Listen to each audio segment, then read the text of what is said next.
நடிகர் அல்லு அர்ஜுன் கைது செய்யப்பட்டிருக்காரு. இது உங்களுக்குலாம் தெரிஞ்சிருக்கும். அவர் மீது பாய்ஞ்ச சட்ட நடவடிக்கைகள் என்ன? காவல்துறை இந்த அளவுக்கு உக்கிரமா நடந்திருக்கிறதுக்கான காரணம் என்ன? அவரு எத்தனை நாள் சிறையில இருப்பாரு? எப்போ வெளியே வருவாரு? அடுத்து என்ன நடக்க போகுது? இது எல்லாத்தையும் சுருக்கமா உங்களுக்காக பல தகவல்களோட உங்களுக்கு இந்த வீடியோல உங்களுக்கு சொல்லப் போறேன். நீங்க பார்க்கலாம். நடிகர் அல்லு அர்ஜுன் நடிப்புல வெளிவந்திருந்த புஷ்பா பார்ட் 2 திரைப்படம் மெகா ஹிட் ஆகி 1000 கோடி ரூபாய்க்கு மேல வசூலிச்சிருக்கு அப்படிங்கிறது ஒரு சந்தோஷமான செய்தி அப்படின்னாலும் கூட, படத்தோட பிரீமியர் ஷோ அன்னைக்கு ஒரு பெண் உயிரிழந்தாங்க அப்படிங்கிறது மிகவும் சோகமான ஒரு செய்தி தான்.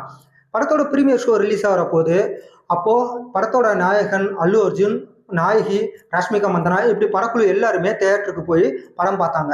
அந்த நேரத்துல திரையரங்குக்கு வெளியில மிகப்பெரிய அளவுல கூட்ட நெரிசல் ஏற்பட்டு போலீசார் தடியடி நடத்துறாங்க. இந்த கூட்ட நெரிசல்ல சிக்கி ரேவதி அப்படிங்கிற 39 வயது பெண் உயிரிழந்தாங்க. அவருடைய கணவர் மற்றும் 2 குழந்தைகளும் படுகாயமடைஞ்சு மருத்துவமனையில் அனுமதிக்கப்பட்டாங்க. இந்த தகவல் அறிஞ்சு அல்லு அர்ஜுன் ஒரு வீடியோ வெளியிட்டிருந்தாரு. அவர் என்ன சொல்லியிருந்தாருன்னா, உயிரிழந்த அந்த பெண்ணோட குடும்பத்துக்கு 25 லட்சம் ரூபாய் தன்னுடைய காசு கொடுக்குறேன் அப்படின்னு சொல்லியிருக்காரு. அந்த 2 குழந்தைங்களோட படிப்பு மற்றும் மருத்துவ செலவு எல்லாத்தையும் தானே ஏற்கிறதா சொன்ன அல்லு அர்ஜுன், இது போல படத்துக்கு வரவங்க யாருமே நெரிசல் ஏற்படுத்துற மாதிரி எதுவும் செய்யாதீங்க அப்படின்னு அறிவுரையும் கூறியிருந்தாரு. படம் அப்படிங்கிறது பொழுதுபோக்குக்காக தான் இருக்கணுமே தவிர, அங்க இந்த மாதிரி ஒரு துக்கம் ஏற்படுற மாதிரி ஒரு இதை செயல்படுத்தக்கூடாது. இதனால எனக்கு ரொம்ப மனவேதனையில இருக்கேன் அப்படின்னு ஒரு வீடியோல சொல்லியிருந்தாரு. இதெல்லாம் அடுத்த நாள் இப்படி போயிட்டே இருக்கிற நேரத்துல சட்ட நடவடிக்கைகளை காவல்துறை கையில எடுத்திருந்தாங்க. இந்த கூட்ட நெரிசல் ஏற்படுறதுக்கு காரணமா இருந்த அந்த திரையரங்கோட உரிமையாளர் மற்றும் மேலாளர் 2 பேர்த்தையும் காவல்துறையினர் கைது செஞ்சிருக்காங்க. அதோட மட்டும் இல்ல, அந்த கூட்ட நெரிசல் வர்றதுக்கு முக்கியமான இன்னொரு காரணமா இருக்கக்கூடிய படத்தோட நாயகன் அல்லு அர்ஜுனையும் வீட்டுக்கே போய் அவரை காலையில கைது பண்ணியிருக்காங்க. கைது பண்ணதை அவர் கூடவே இருக்கிற பவுன்சர் ஒருத்தரையும் கைது பண்ணியிருந்தாங்க. கைது பண்ணி கோர்ட்ல போய் ஆஜர்படுத்தினாங்க. இதுக்கு இடையில அல்லு அர்ஜுனோட வழக்கறிஞர்கள் ஹைகோர்ட்ல போய் மனு தாக்கல் செஞ்சாங்க. இந்த எஃப்ஐஆரையே கேன்சல் பண்ணணும் அப்படின்னு சொல்லி மனு தாக்கல் செஞ்சாங்க. அந்த மனு அவசர வழக்கா விசாரணைக்கு எடுத்துக்கொள்ளப்படும் அப்படின்னு சொல்லப்பட்டிருந்துச்சு. இதுக்கு இடையில நீதிமன்றத்துல விசாரணைக்கு வரும்போது அந்த உயிரிழந்த பெண்ணோட கணவர் என்ன சொல்லியிருந்தாரு அப்படின்னா, இந்த சம்பவத்துக்கும் அல்லு அர்ஜுனுக்கும் எந்த விதமான சம்பந்தமும் கிடையாது, அதனால அவர் மீது இருக்க வழக்கை நான் வாபஸ் வாங்குறேன் அப்படின்னு அவர் சொல்லியிருந்தாரு. ஆனாலும் காவல்துறை வேற விதமான வழக்கு பதிவு செஞ்சிருந்ததுனால அவருக்கு 14 நாட்கள் காவல் விதிச்சு நீதிமன்றம் உத்தரவிட்டுருந்துச்சு. இதனால அல்லு அர்ஜுனை சிறையில கொண்டு போயிட்டு காவல்துறை அடைச்சாங்க. இது ஒரு பக்கம் போயிட்டு இருக்கும் போது அந்த பக்கம் அவர் தாக்கல் செஞ்சிருந்த மனு உயர்நீதிமன்றத்துல விசாரணைக்கு வந்துச்சு.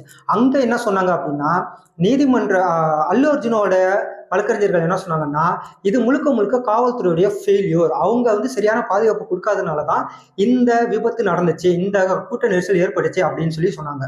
ஆனா அரசு தரப்புல அவங்க முன் வச்ச வாதம் என்னன்னா, இது அல்லு அர்ஜுனுடைய பவுன்சர், அவருடைய பாதுகாவலர் ஒருத்தர் அந்த பெண்ணையும் அவருடைய குழந்தைகளையும் வெளியில பிடிச்சி தள்ளதுனால அப்ப ஏற்பட்ட கூட்ட நெரிசல்ல தான் அவர் இறந்தாங்க அப்படிங்கிற மாதிரி அரசு தரப்புல சொல்லியிருந்தாங்க. இது எல்லாத்தையும் கேட்ட நீதிபதி ஸ்ரீதேவி அப்படிங்கிறவங்க, அர்ணப் கோஸ்வாமியோட வழக்குல எப்படி அவருக்கு பெயில் கொடுத்தாங்களோ, பிணை கொடுத்தாங்களோ, அதே போல அல்லு அர்ஜுனுக்கும் 4 வாரங்களுக்கு இன்டரிம் பெயில், அதாவது இடைக்கால பிணை வழங்குறேன் அப்படின்னு அவங்க சொல்லியிருந்தாங்க. இந்த நடவடிக்கை உடனடியா வெப்சைட்ல அப்லோட் பண்ணணும், பிளஸ் சிறைத்துறை கண்காணிப்பாளருக்கும் கொடுத்து இதை உடனடியா நடவடிக்கை எடுக்கணும் அப்படின்னு அவங்க ஒரு அறிவுறுத்தலை சொல்லியிருந்தாங்க. ஆனா இங்க என்ன ஒரு முக்கியமான விஷயம்னா, இது எல்லாம் நடந்தது வெள்ளிக்கிழமை மாலையில. அப்படி மாலையில நடக்கும்போது அந்த ப்ராசஸ் எல்லாம் நடந்து முடிக்கிறதுக்கு அன்னைக்கு வெள்ளிக்கிழமை ஃபுல்லா முடிஞ்சது. அந்த நீதிமன்ற நடவடிக்கை எல்லாம் முடிஞ்சு போகுது. இதனால சனி ஞாயிறு 2 நாளும் எந்த நடவடிக்கையும் எடுக்க முடியாதுங்கிறதுனால வேற வழி இல்லை, அல்லு அர்ஜுன் சிறையில தான் இருக்க வேண்டிய ஒரு சூழ்நிலையில் இருக்கு அப்படின்னு படிச்சவங்க, சட்ட வல்லுநர்கள்லாம் நிறைய பேர் சொல்றாங்க. இதன் பிறகு அவர் எப்போ வெளில வருவார்னா, திங்கட்கிழமை தான் இந்த உத்தரவு எல்லாத்தையும் கொண்டு போய் சிறையில கொடுத்து அதன் பிறகுதான் அவர் வெளியே வருவார் அப்படின்னு சொல்லப்படுது.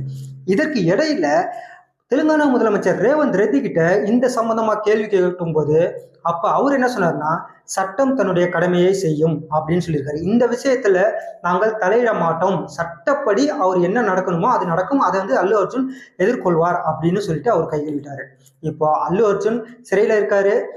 அவருக்கு ஆதரவா திரைத்துறையில இருக்கவங்க எல்லாருமே சொல்றாங்க, படத்தோட அந்த புஷ்பா பார்ட் 2 படத்தோட நாயகி ராஷ்மிகா மந்தனா, அவருடைய ரசிகர்கள் எல்லாருமே சொல்லியிருக்காங்க, அல்லு அர்ஜுனுக்கும் இதுக்கும் எந்த விதமான சம்பந்தமும் இல்லை, அவரை விடுதலை செய்யணும் அப்படின்னு சொல்லியிருக்காங்க. பார்க்கலாம், திங்கட்கிழமை தான் அவர் விடுதலை செய்யப்படுவார் அப்படின்னு எதிர்பார்க்கப்படுது. இடையிலேயே அவர் விடுதலை செய்யறதுக்கு வாய்ப்பு இருந்தாலும் இருக்கலாம்.